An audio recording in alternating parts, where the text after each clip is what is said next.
We're actually very excited about this first episode because our first topic is, drum roll, coffee. I'm not sure I understand. Okay, Siri. Siri wants to join it.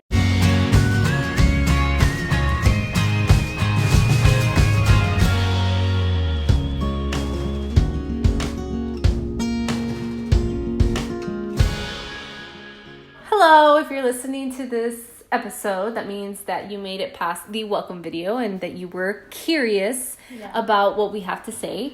We're actually very excited about this first episode because our first topic is, drum roll, coffee. I'm not sure I understand. Okay, Siri.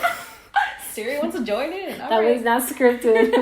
Actually, none of this is. I do have a weird thing that I do with my coffee. Okay. I kind of wait for it to get lukewarm and then I chug it. Like, I don't sip my coffee. What? Yeah, like I do that at work. Like, I make my coffee, I let it sit there for a little bit, I do some work, I come back and chug my coffee. You know, it's funny because sometimes when it's too hot, I allow it to cool off a little bit. But once it gets to a point where I'm like, okay, this isn't even warm anymore. Yeah. I go, either I'll pour more of the hot one to make it, or I'll just dump it out. You dump it out with coffee? And then get new more. It's good because it's after, like, if it's not meant to be iced coffee, then I do not want to be drinking room temperature coffee. Like, I want my nice hot cup of coffee. I mean, it doesn't happen all the time, but this is just when I truly forget, or like I don't, I'm like typing and then I'm like, oh no, my coffee, and I drink it. I'm like, yeah, this is not I still chug drinkable. it. But I think that started because at first I didn't like coffee. Like, I hated coffee. Really? And so in order for me to drink coffee, I had to make it with like a hot chocolate packet. Which is kind of like a mocha type of. Okay. Not good for me. But I still started out that way because college gets hard. And you have to do something, and I wasn't gonna do illegal drugs. I could do caffeine, which is perfectly illegal. And it's the good stuff. Yeah, it's the real good stuff. Yep.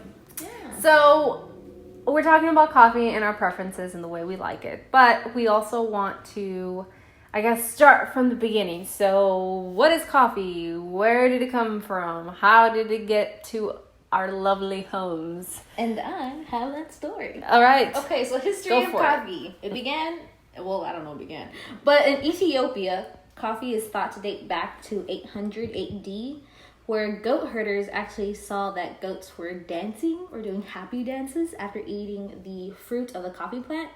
And then this monk made a drink from that plant and was able to stay up late through his like all night prayers or all morning prayers, I don't remember.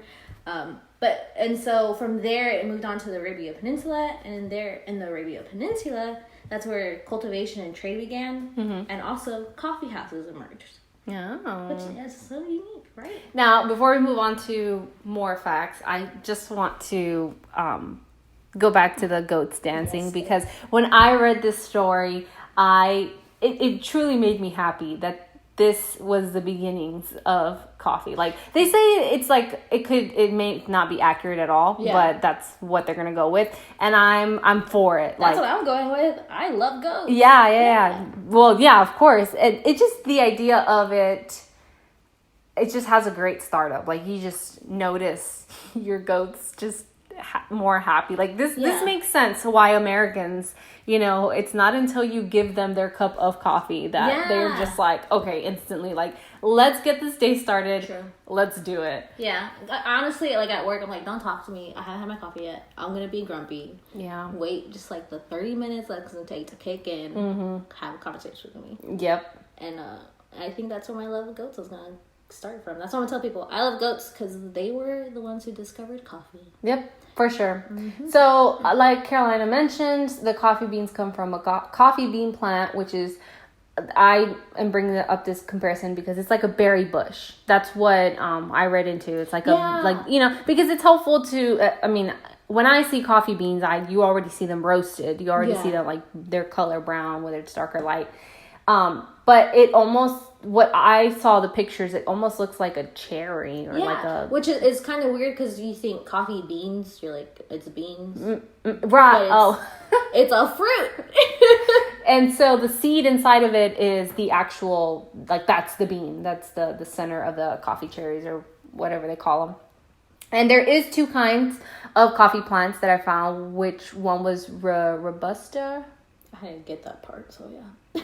I'm going to call it that, but please correct me if I'm wrong. And Arabica? Oh my gosh. I'm already like giving myself a really bad reputation. Note to self, Marilyn, please look up pronunciations before you try to say them. And so the main difference between the both is we're going to call it type A, because I don't want to give myself a bad. Yeah. Will give you more flavor and quality. Mm-hmm. And type R is usually used for like that instant coffee, which will give you more of like that lower. Well, they call it lower quality, but it's because it's cheaper to make and cheaper to produce. So that's why that's where your instant coffee and all of that's going to come from. Okay.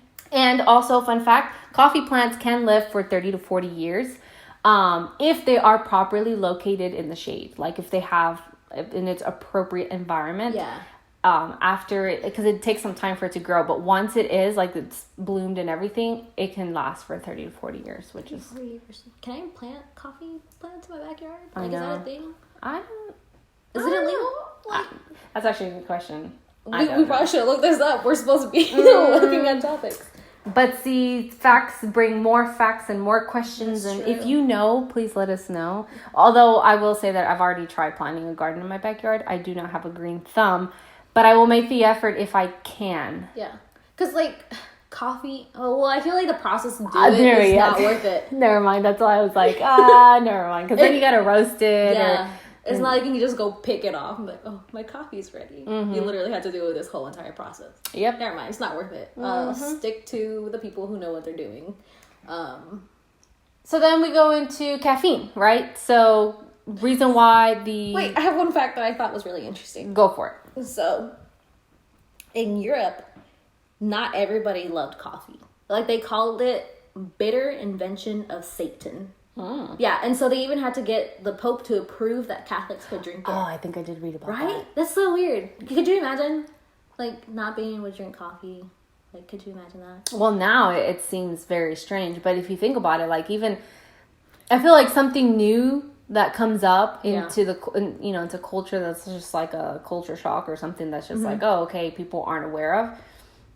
I feel like even more than like, because now we have so many caffeinated things, and so we're more, I guess, welcoming in a way, or we're more intrigued, or we're more prone to like try things out than in those times where there was this drink that was very different or very the bitter invention of Satan. There you go. Yeah, but yeah, it's weird. And then even in Europe, like the main drink for breakfast was. Drinks was beer and wine. I was going to say tea. And then coffee replaced it. Yeah, true. But they do consider coffee. I mean, they drink coffee. Yeah. It's just not as common. But, like, coffee wasn't really big in the U.S. either until the Boston Tea Party. We threw all the tea into the river? The harbor? The ocean? I don't know. Like we said, we're not experts. But yeah, like after that, they're like, well, we need something to drink. And so coffee was now the main thing instead of tea. And I'm pretty sure it picked up from there. Yeah. Because like you said, then these coffee houses were coming about and all of that. Yeah. Yep. And the reason why, not only because of its flavor, but obviously because of the caffeine that's in it.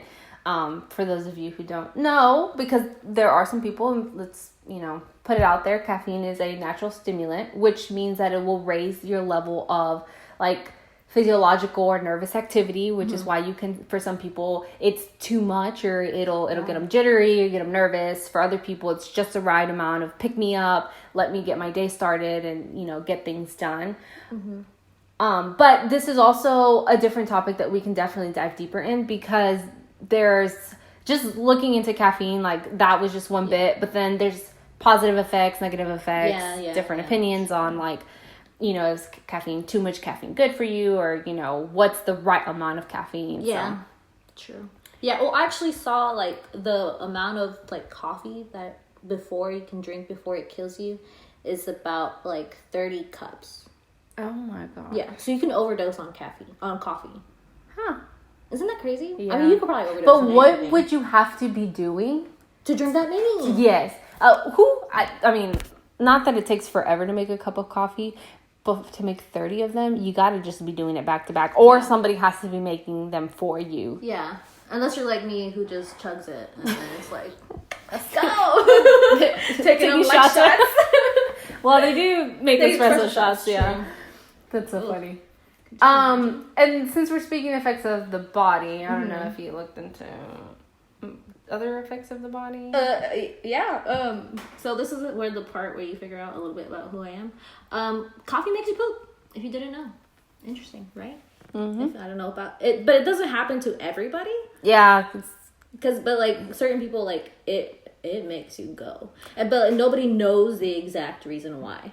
Oh, that's interesting. Yeah, a lot of people were like, "Oh, it's the caffeine. No, it's the temperature. No, it's something completely else." Like no one knows the exact reason. And the hard thing too is that every body will react differently. Yeah. So it's not like you can see a consistency, or you can try to, like you said, then they try to pinpoint these different things, but because everybody reacts differently to the effects of it, then it's hard to tell, like, oh, it's this specific thing. Yeah, and then, like, I guess they knew that it wasn't the actual caffeine because they got, like, decaf coffee and then regular coffee. Although decaf coffee isn't completely non-caffeinated, right? No, it will still have a small amount. Right? Mm-hmm. Okay, so yeah, and it was like it made everybody poop. So like I don't get it, but yeah, it's weird, but interesting.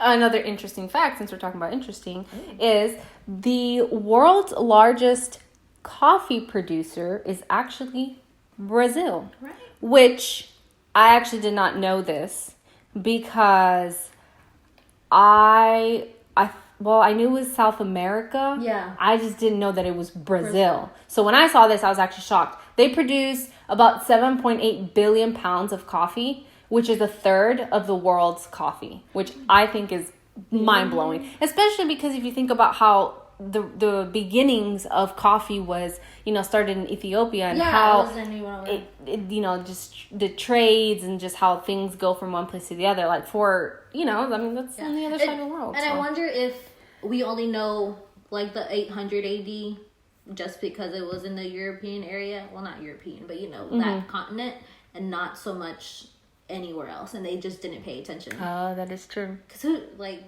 back then they still didn't think a lot, like it was just them, right? Mm-hmm.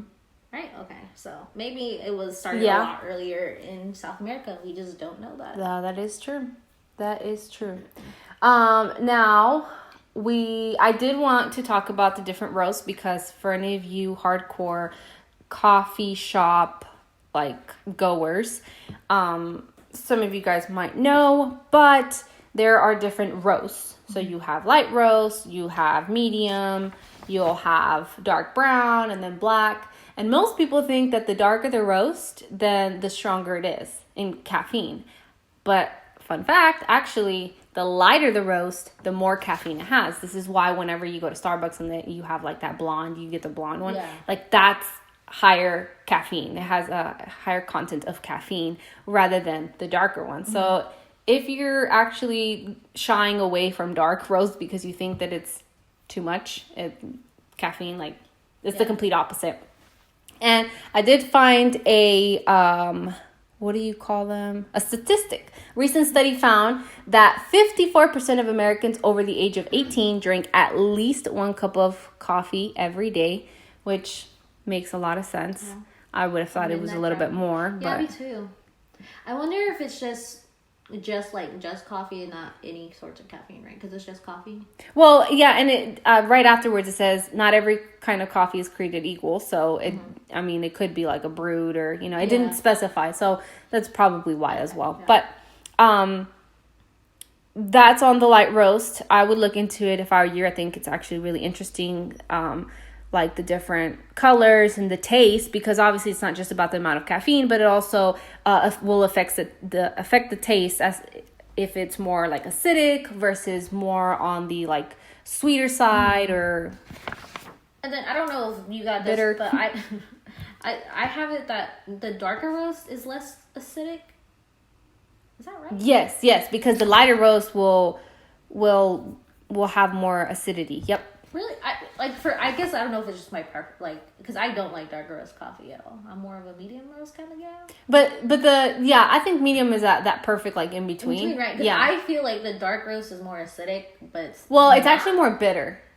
Maybe that's what I'm tasting. Yeah. I think it's more bitter, and I feel like with the darker ones, you have to use more like of the creamer or the sugar or all of that to kind of cover up that bitterness. Now, I'm gonna say it's bitter. I don't know if you would consider it richer in flavor, and that's why it's like in your it's super bold. Mm-hmm, okay. Exactly. Maybe. So that's why if you go like, for example, to the stores or like to Sam's Club, for example, like they'll have like a little meter and it'll tell you light, medium dark, or dark, you know, and most of them will be on that medium range because that's kind of like a good like sweet spot, like a good in between from going all the way from one spectrum to the other. Okay. What kind of roast do you like? If I'm going to be brewing at home, I'm going to do medium. Okay. And I'm going to, you know, allow myself to control how bitter, quote unquote, bitter I want it based off of how much creamer I'm going to put. Or half and half. Yeah. I don't put creamer on mine. I love creamer. Half and half.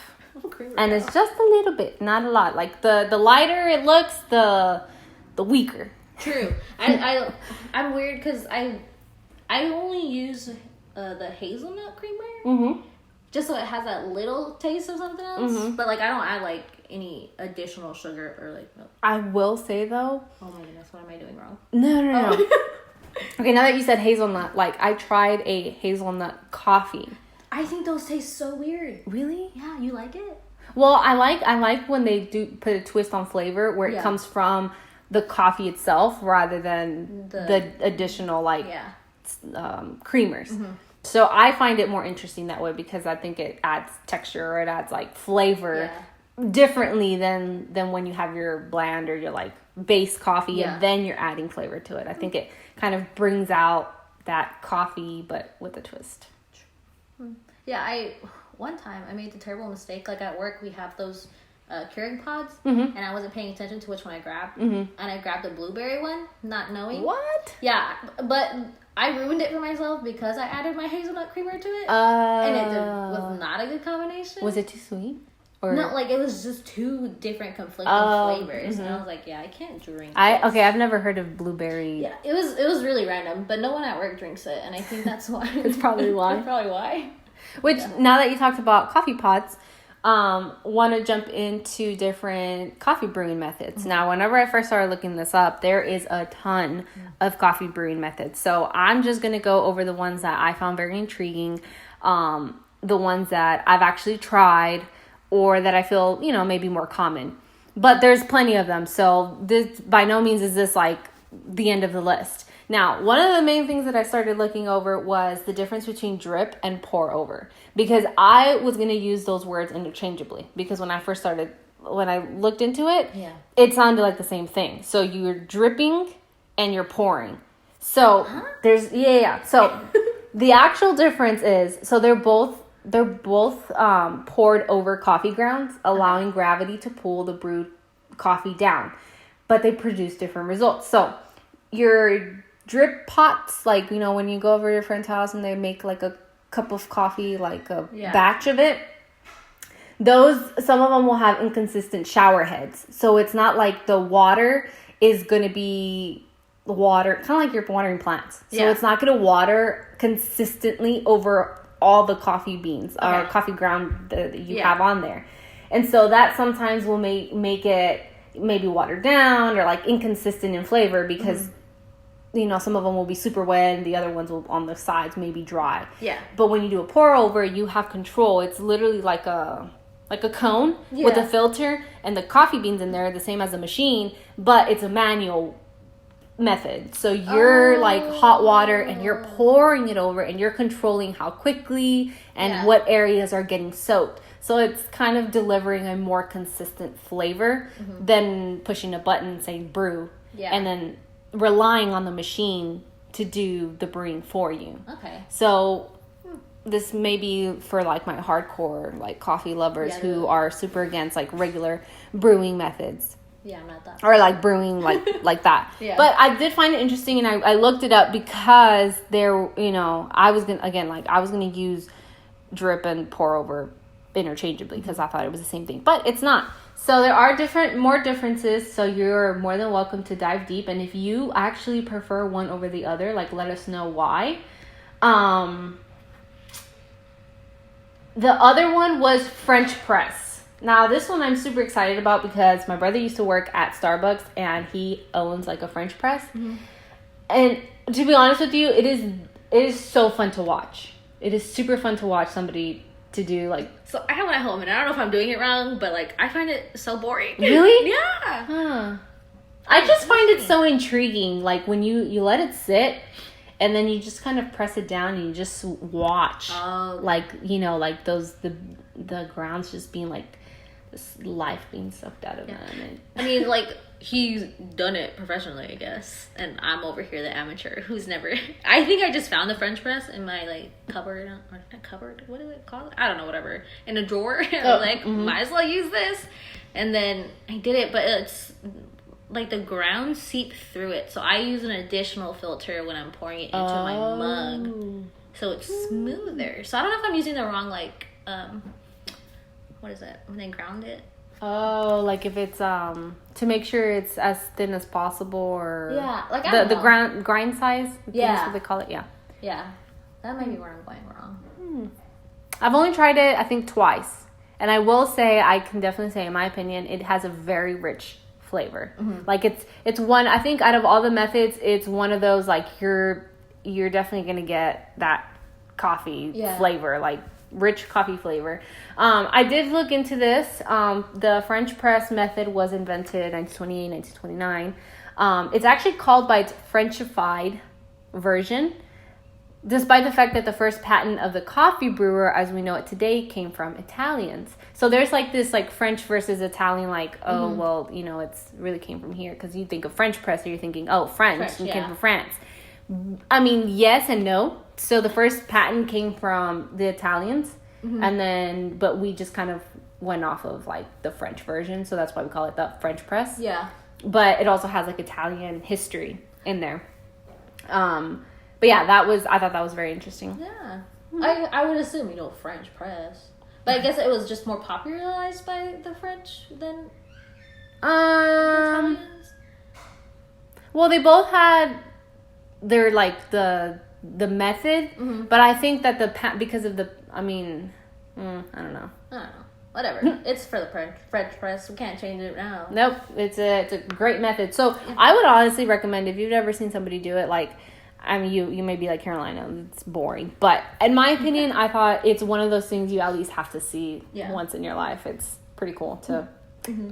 There's this guy who, like, I don't know who he is, but he did, like, a video of him making his coffee where he did the pour over. Mm-hmm. That's the right one, right? Where you do it manually? Yeah. Okay. And he, like, did it, and then he spun it, and it just looks so cool when you see the water, like, the coffee just spin in there. Because it's, like, a glass, like, vase? I don't know how it is. I think it counts. There's different versions of them. Yeah. We'll have it. It just looks so... I find that one more interesting than the French press. Maybe it's just because the French press, I'm just like... Well, but then again, I think a lot of things are interesting, because I was about to talk about the espresso. So espresso is made when pressure is used to force hot water through finely ground compacted coffee. Mm-hmm. Now, when I used to work at Starbucks, I drank a shot of espresso for the first time. I was not warned. I just took it because they were like, "Oh, Marilyn, you want to take, a shot of espresso?" Like, okay, let's do this. Wow, that was hard to drink. That's intense. It's intense. It was just the straight up espresso. Yeah, like as soon as you it's one, like, how you add it to your drinks. Mm-hmm. And the reason why it's so concentrated is because, of course, you get creative with all these like gourmet drinks and all of that. Yeah. You're adding milk, you're adding syrups or sugars or whatever it is. So you're kind of in a sense diluting the coffee. Mm-hmm. So that's why it needs to be so strong, so you can get that like coffee flavor, that coffee intensity. But people would order like straight, like some of them would do like the double shot. No. Yeah, to stay alert, to kind of get like that direct impact of it. But if you're just trying to work and like mind your own business, you do not need to be drinking a shot of espresso, in my opinion. Like I was super jittery that day. Like I went home, I was doing my homework, but I couldn't even like do my homework because I was sitting there and I just wanted to like do stuff, or I wanted to go run, and I wanted to, I couldn't concentrate. It was too much for me. Okay. Because you think about it, like that's straight like caffeine in your system. Yeah. So yeah, if you've never had a shot of espresso, I would not recommend that. I would not. I'm gonna go try it. Go watch your French press, but don't try it espresso. You can't tell me what to do. I'm gonna go do it right now. Let's see. So we talked about the espresso. And then... Oh, this one's interesting. For all you iced coffee lovers. Me. All right. So you have cold brew. Oh, yeah. And you have iced coffee. Mm-hmm. Now, I read on the Chameleon Organic Coffee, their website, they were showing the comparison. Iced coffee is brewed like regular coffee, but it's poured over ice. Yeah. But cold brew is you're preparing the coffee like the beans are being soaked in water over I forgot how many, like 18 to 24 hours. Yeah, that's crazy. Yeah. So again, I need to go back and find out who my coworkers were, because they made me drink quite few things that I was not ready for. When I tried the cold brew, I was going in with the mentality this is like iced coffee. Cold brews can be pretty strong. I mean, you think about it, you've been soaking it for 18 to 24 hours. So I drank it with like no milk, no nothing. That was strong. Oh my goodness. No, yeah. Mm-hmm. I'm kind of too scared to do it because I know it's too strong. But like I want to, but oh no. I mean, once you add your milk or a little something, it's delicious. I mean, it has really good coffee flavor. Now, if you're one of those claiming that you love coffee but really you just love the sugar, this is not the coffee for you. Don't do it. I mean, unless you're gonna dress it up big time. But even still, I think those. Yeah, I like to be able to taste the coffee. Yeah. And some people are like, no, it's so disgusting. I was like, then why are you drinking coffee in the first place? Yes. Now, we're not trying to fight anyone, but I do feel very strongly about that. Now, of course, if you're listening to us in the comment section below, whether this is on YouTube or, you want to comment on Instagram or you want to send us something, let us know which coffee machine you use or which coffee brewing method is your favorite and why. Yeah. We're very curious. We'd love to know why. I need to try all these out. But the only problem is I only drink coffee at work. And I try not to drink it on the weekends just so my mind and my body can have a break. Mm-hmm. So, yeah. All right. So, we had a nice conversation about coffee. We're going to change lanes. I see what you did there. Okay. Into our next topic, which is... Traffic lights. Traffic lights. All right. I am guilty for this one. I don't know if I was supposed to know this. They did not teach me this in school, but I did not know the history of traffic lights. Yeah. We just kind of, go about our day. 2020, you just go about your day. And sometimes we don't credit or question the things that we just accept as, this is just the way we do things. Mm-hmm. I was sitting at a traffic light and it just occurred to me, where did this come from? Or how did this revolutionize? That's not the word. How did this evolve? That's the word. How did this evolve over time? So we're going to go back to 1868. Okay. To J.P. Knight, who invented the railway signal. So this was actually not with the intention to be made for cars in the beginning. It was for railways. And it was a tall cast iron pillar that would show green and red lights with like the horizontal arms. Yeah. That would also kind of just add to the don't go or go. And the traffic officers were the ones who would decide to change the lights. Yeah. So I have it that like red was used at night and then green was used during the day. Oh. Do you have that? Well, 'cause I don't understand why you'd have to change it from night and day. I'm wondering if that was a lie and I just read it wrong. Because sometimes I do that.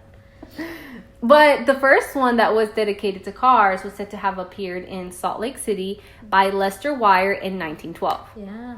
Now, this was the 4-way box, which, to be honest with you, I don't think I've seen anymore. And I know that it's like because it's evolved, but maybe in like small towns or even still, like I feel like sometimes in scary movies in like the middle of nowhere, I feel like they'll show like that 4-way where it's like one, but it's 4 ways. Because now obviously like each side will have its like setup. But this was that 4-way box. And then we fast forward 4 years later, we're in Ohio.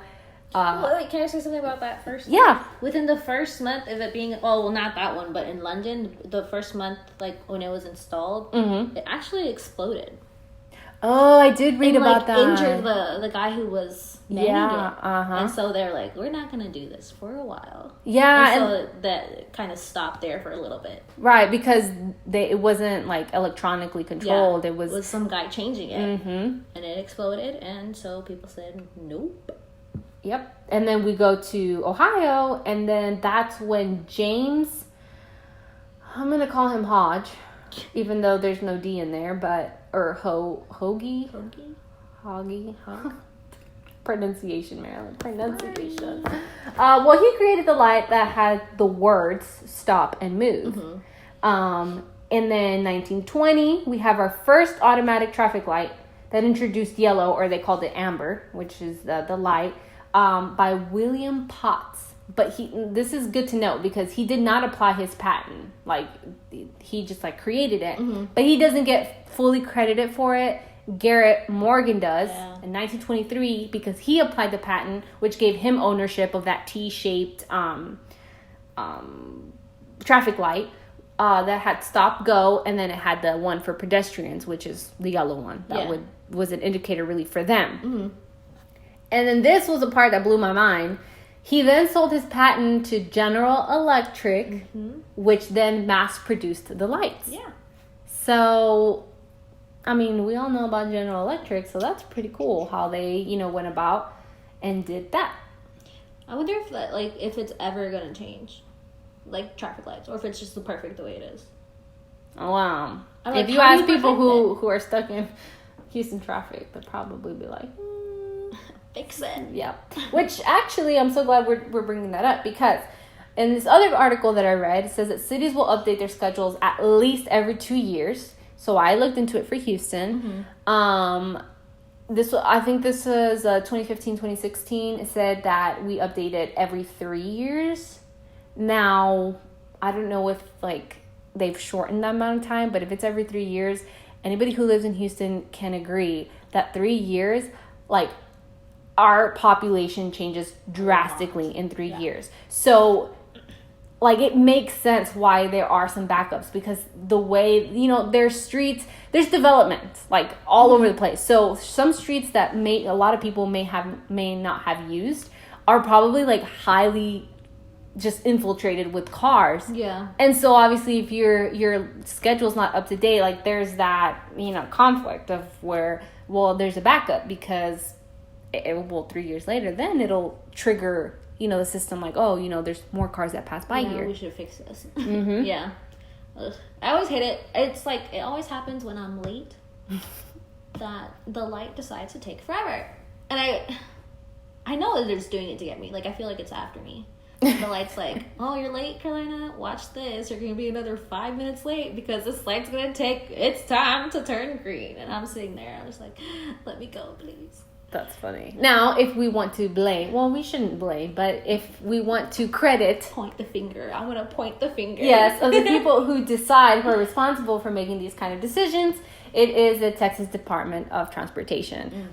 And so, personally, me, considering that I work in logistics, I thought this was really cool because we work with DOT drivers or truck drivers and all that. So we hear a lot about the Texas Department of Transportation and how that works and the things they update, and they have lots of rules and regulations. So now that I am even more familiar with them, I know who's responsible for this. Tell them to fix my light.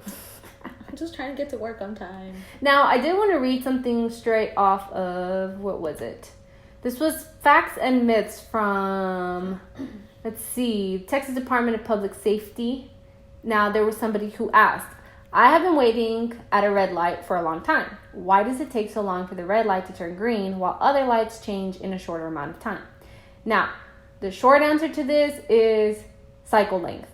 So depending on the engineer who programmed the controller, the location and the time of day that you're at this light will determine if you're going to be there for 45 seconds or more than 120 seconds, which is 2 minutes. Which if you're running late, like Caroline said, 2 minutes makes a whole lot of difference. It sure does. Especially because, I mean... It's more than one light. Yeah. And when you're sitting there, those 2 minutes feel pretty... Like a full, 20, and you're like, I need to get there. Mm-hmm. So, I mean, the more you know. Now, we have some answers, Houston. Also, if you're listening and you're not from Houston, I would encourage you to look this up for, your city. And let us know. I'm curious. Is this just, us? Are other people, really good about it? I think I know. I read... in LA, they did this initiative of making sure that their lights were programmed synchronized. Now that took a lot of money, but it's just if your lights are back to back, they would also it's not a lot of stop and go. It's kind of if it switches, then you're kind of going straight. Obviously, when you're stopping, Mm-hmm. But I feel for something like that here in Houston, it's a little different because we're all over the place, and oh man. Well, we love Houston, don't we? Love you. Speaking of love. Yeah. Oh my goodness. These transitions are just getting greater and greater. All right. And better. We're going to talk about bridesmaids. I've been a bridesmaid. Have you been a bridesmaid? I have been a bridesmaid. Yeah. Never, always a bridesmaid, never a bride. At least for me. Well, we have different experiences being a bridesmaid, and it's something that as nowadays we kind of just accept. You get a beautiful way, you get asked in a beautiful way, or you get a little something, and then you get asked and you feel honored, and it's just something that the wedding industry it's a thing to be a bridesmaid. But Carolina and I wanted to get behind this and find out, where did it come from, how did this all get started? So bridesmaids were originally there to protect the bride from evildoers like thieves and to ward off evil spirits. The demons coming to get you. Yep. It dates back to the ancient Roman times where you were required to have 10 witnesses at your wedding. And so, like Carolina said, they would just dress similar. So it was almost like these spirits would be confused as to who is the bride, who she is. So that's why they would dress similar. And then one thing that I found very interesting was that the maid of honor was intended to be a role model. Kind of she was looked upon to be this role of a great wife and having all these duties, which I feel, I can't speak for everyone, but I feel now maid of honors are chosen off of seniority or kind of just by default that, or oh well, you're my sister, so it has to be you. I just feel bad for the bridesmaids. I mean, the maid of honor, because they have to pay for everything, the bridesmaids party and stuff. They have a lot of responsibility planning, and I could never do it. I could never do it. But that's where the moral support comes from. True. Now, there was this other article that I read that's the history of bridesmaids, and it pointed out the story of Jacob in the Bible, which I thought was super cool because I hadn't thought about it this way. But it talked about how Leah and Rachel had their maids, which was their worker maids. And I'm pointing this out because they would work for them and assist them in every sense of the way. Now bridesmaids are seen to help, obviously, and to assist the bride, but you're not working, you're not hired on as a maid. But that's kind of where you're the bride's maid. Oh yeah, duh. Mind blowing. Also, fun fact: the bouquet was at first used like for its scents or for its aroma. Because no one showered back then. Right. Or it was even seen to like also the scent itself would to scare off like if something that would make the scent like garlic or something like that. Yeah, because like, it wasn't really so much as a beautiful flower. It was more like I think it wasn't until like Queen Victoria or something like that where she like styled it or wanted it a certain way, and so that's kind of where it then started changing into something like more. She was the thing that completely changed what a bridesmaid was, or like even what weddings were, right? Okay. Yep. Yeah. And then one last thing that I also saw was that bouquets now were what was thrown, so you know all the single ladies could catch and be next. Yeah. But I read that they used to actually throw shoes. Yeah, isn't that weird? Could you imagine getting a shoe thrown at your face? I would probably run. I still run at weddings with bouquets being thrown. You do. I think I have pictures of you like I'm like hiding in the back, like please don't throw it at me. Or like if it comes close to you, you can tell like you just like I scoot away. Yeah, you do. You just kind of like that side glance, like not me, not today. Stay away, evil spirits. Yeah. Yep. Not that marriage is evil. It's a beautiful relationship. So yeah, it's a beautiful thing. It's a beautiful thing. Not anything against marriage. But the bridesmaid. I keep saying bridesmaid. The maid of honor. You know how we're talking about thieves and stuff. So the maid of honor was actually at the most risk because she used to hold the dowry for like weddings and stuff, and so it was actually intense because groomsmen sometimes would kidnap the bride. Whoa. Yeah. Because, like, if either the family didn't approve or they were scared of somebody coming to get them because, I guess because it involved a lot of money, they would kidnap the bride to protect her and stuff. And so it was just kind of a crazy thing. Wow. Yeah, being a groomsmaid or a bridesmaid was kind of scary. Back then, yeah. This is a much heavier responsibility. Yeah. But I also looked up how much it costs to be like a bridesmaid and like the average cost. Yeah. In a wedding, it's $1,500. Oh wow. That's a lot of money. That is. Imagine if you had like all these friends and they all decided to get married in the same year. And they were like, be in our wedding. You know what this makes me think of?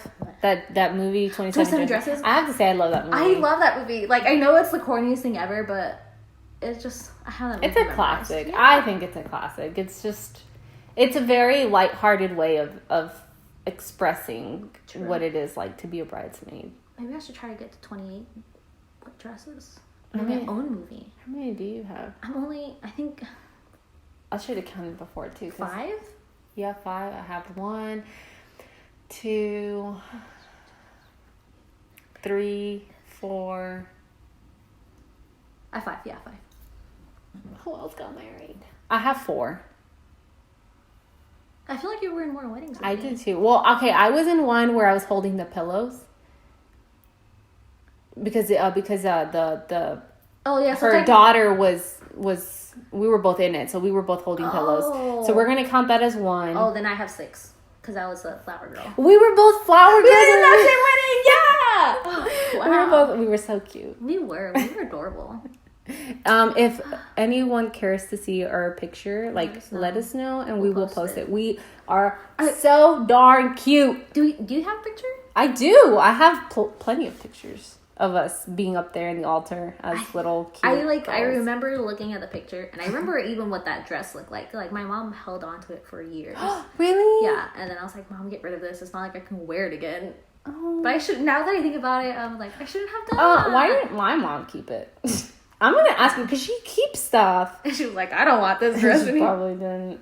Yeah. I think I wore it to picture day one time. Really? You were fancy. Yeah. I don't know why I chose that. Oh, you chose it? I'm pretty sure I chose it. I was like, let me wear this beautiful dress to picture day. This is so off topic, but my mom, she would do my hair for picture day. When she would get the pictures back, like whatever headband I had, you could see it twisted around my my wrist. Yeah. I would take it off, and she'd be like, "What happened to your hair?" I didn't like it, and so I would just kind of like have like a plain, little mushroom. Yeah. I got a phone call from my mama, but we are. Did you hang up on your mom? I did, but only because I want to make sure we can wrap this up. That's okay. Well, you know what? It's so funny because She knew I was talking about it. That's why she called me. She was like, "Ooh, my ears are burning." Mm-hmm. Is it burning or red? I think, isn't it ringing? I thought it was burning.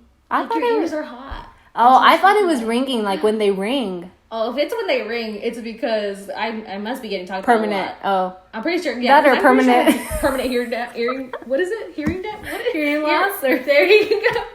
Oh yeah, That's so I'm funny. pretty sure that's a problem. All right. Well, we're gonna go ahead and wrap up our episode for today. We hope you learned lots about coffee, lots about our traffic light evolution, and bridesmaids. So if you've been a bridesmaid before, share your experiences as well. Yeah, hopefully you didn't have any terrible stories. Have you have anything terrible stories? Yeah.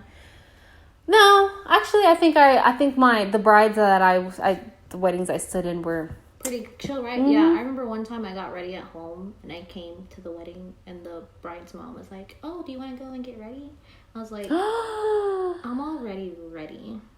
I was like, "Oh no!" But then again, I guess it makes sense because I didn't do my makeup or anything a lot back then, so it was probably didn't make a difference what I look like. How rude! And I was like, okay, and that didn't hurt. You know what you should have done? You should have just done a complete circle. Okay, I'm ready. Oh yeah. Or just like walked out and walked back in. They would have been like, "That is so disrespectful." Probably. Like, whatever. Wow, interesting. Mm-hmm. Alrighty, well, we're so happy that you joined us, and we will see you on the next one. Bye. Bye.